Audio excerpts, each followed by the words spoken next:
Good afternoon, ladies and gentlemen, and welcome to the joint press briefing. We will hear press statements by the Honorable Prime Minister of India and Her Excellency the Chancellor of Germany. May I now invite the Honorable Prime Minister of India to deliver his statement. Chancellor Merkel, members of German delegation, my colleagues, members of the media. It is a great pleasure to welcome Chancellor Angela Merkel and her eminent delegation to India. On behalf of the people of India, warmly congratulate Germany on the 25th anniversary of German reunification. At this important milestone, you can look back with pride on what you have accomplished at home and abroad. Chancellor Merkel, your leadership is a source of confidence and reassurance at a difficult moment for Europe and the world. You have chosen to visit India despite many concerns in your region. The strength of your delegation reflects the importance we attach to relations with India and the seriousness with which we approach the intergovernmental consultation. Your commitment holds the key to progress in our relations. So thank you very much. The mechanism of intergovernmental consultation is certainly unique, and it has brought about all-round growth in our relations. In addition, in the course of the past year, our two sides have deepened our engagement. We see Germany as a natural partner in achieving our vision of India's economic transformation. Germany's strengths and India's priorities are aligned, and so is our mutual goodwill. Our focus tends to be on economic ties, but I believe that in a world of seamless challenges and opportunities, India and Germany can also be strong partners in advancing a more human, peaceful, just, and sustainable future for the world. We have a rich history of engagement. We share values, comfort in our relations, and a sense of responsibility to the world. Today, we have met for around 3 hours. We will continue our dialogue here and in Bengaluru tomorrow.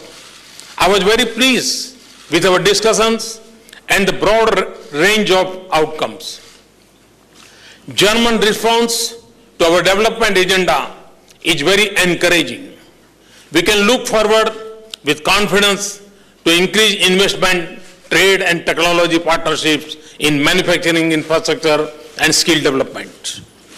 German engineering and Indian IT skills can create the next generation industry that will be more efficient, economical, and environment friendly. 1,600 German companies in India and growing in number will be strong partners in creating a global workforce in India. German cooperation and assistance in areas like smart cities, clean Ganga, and waste management have taken a concrete shape. So as our cooperation in education, from engineering to humanities, I admire German leadership in clean energy and commitment to combating climate change. This is an area where we have convergence of views and rapidly growing cooperation. We have agreed on India-Germany Climate and Renewable Alliance with a long-term vision and a comprehensive agenda of combating climate change.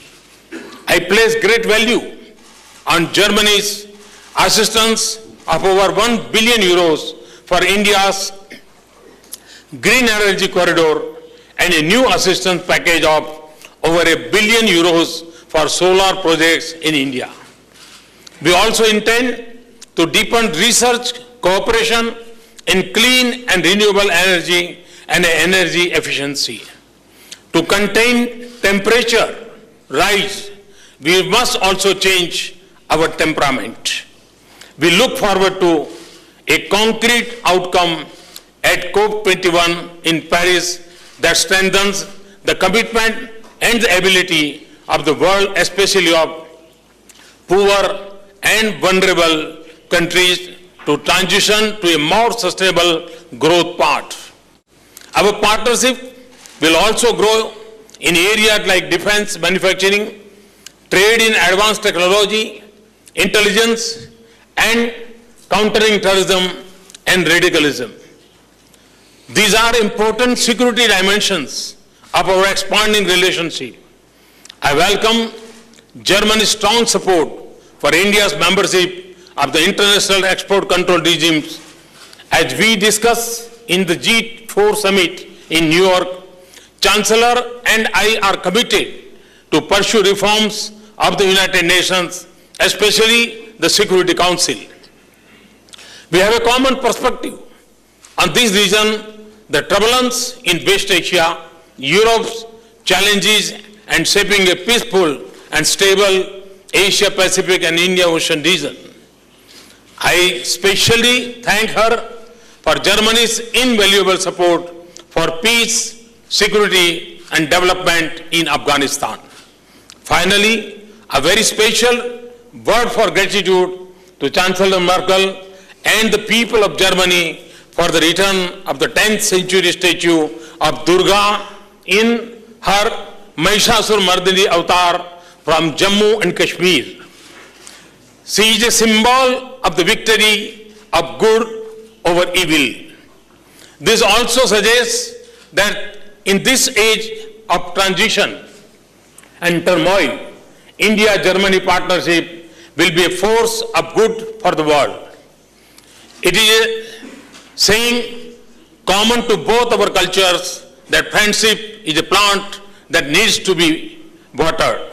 I am confident that after this extraordinary session, the tree of our friendship will blossom. Thank you. Thanks a lot.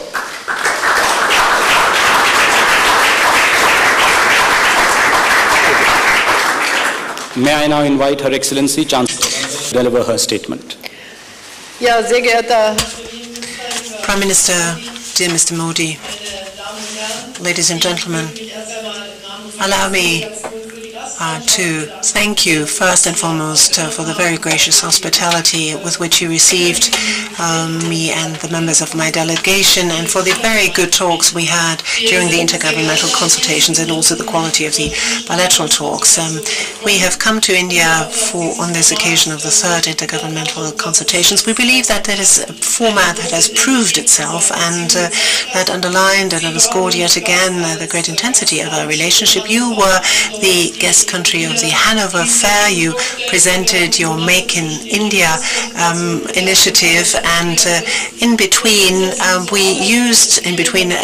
the Hanover Fair and my visit here, that is, we made best possible use of the time, and I think that this is borne out by the fact that we've been able to sign so many agreements here.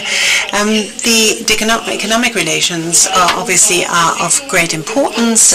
They bear testimony to our dynamic relationship.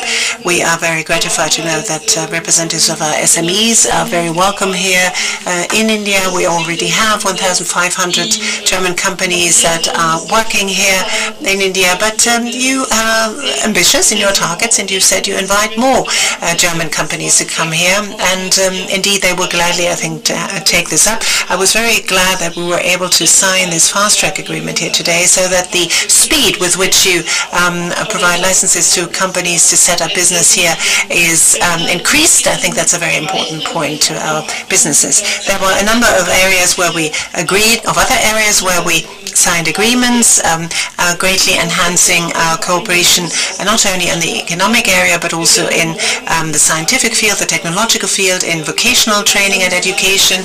I am very glad that you accompany me, and thank you for this, to where we visit Bangalore and the Bosch subsidiary there, that is a very good example of such vocational training schemes here in India.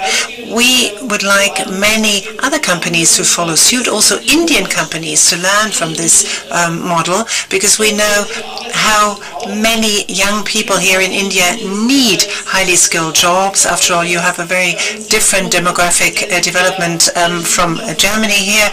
25% of our people are below the age of 25 years. It's 50%, and India obviously is a much, much bigger country.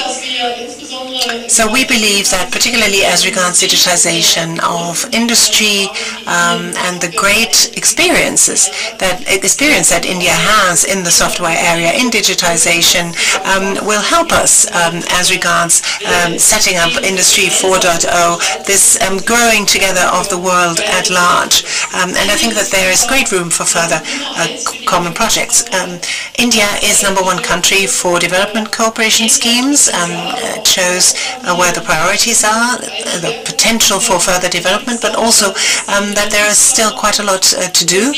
Energy cooperation is very much in the foreground, particularly exploring and developing rural areas is very much on our agenda, which is borne out by the cooperation schemes of both the Ministry of Agriculture and the Ministry of Economic Cooperation. We know that living in cities is very nice, is very promising, but sustainable development can only ever be ensured if you are not neglecting the development of your rural areas, and here I think Germany can indeed do quite a lot in order to help you. On climate agreement, I was very gratified to know that we were able to come to an agreement here as well. In leading up to the COP21, India has announced its own INDCs, but we have underlined time and again, Prime Minister, that climate protection also needs to be embraced by the people. The people also have to reap a benefit from this, and here too I think Germany will be able to help you, to support you. That too is a very good message emanating from these third intergovernmental consultations. At this point, I think we also ought to outline the agreement on cooperation on solar energy. Again, that is most important for the rural areas and for providing affordable energy to them. We work together in combating terrorism, cybersecurity, defense, arms cooperation. Here too, our cooperation is based on a very broad foundation, and we also, as you know, on a voluntary basis, we're able in the cultural area to hand over the Durga statue. I think that is of a very great importance to people here in India, and it also brings home to us the sheer variety of culture and civilization here in India, and also how old your civilization is. And I think it will also go a long way to bring in our civil societies a bit closer to each other. Learning the German language, that agreement that was signed, is also part and parcel of that. And we, I think, on the German side have been dealing with Sanskrit. We have a lot of scholars who are interested in that. So then we have a number of foreign political projects. For example, Afghanistan, as you mentioned, Prime Minister, we are somewhat concerned. If we look at the security situation in that country, we want to learn, we want to work towards stabilizing the country, towards bringing this country to internal peace, even though we obviously have to contend with setbacks. But we, as members of G4, as two of the countries that make up this group that are trying to seek a permanent seat on the Security Council, well, we were taking stock when we met in New York of the whole gamut of foreign political issues, and I think it brought home to all of us that the world is full of conflict, and India and Germany both are working for diplomatic and peaceful solutions and political solutions to these conflicts rather than military ones, and this is where we are going to continue to intensify our cooperation also in this area. Thank you very much. Intergovernmental consultations are very good in that you can prepare them very intensively, but we said we're not going to take a break for 2 years now until we need next, but we're going to continue to work very hard, that you are working working levels are going to cooperate and also are going to be candid with each other whenever they feel that somebody has thrown a spanner in the works and where things are not going forward, we will try our utmost to then again make the process run smoothly. I think that's most important. So these intergovernmental consultations are one cornerstone of a continuous cooperation. We wish every India every success because if I look at the ambitious agenda, Prime Minister, you have set out for your government, I can only say we wish a good and prosperous development for you and for your country.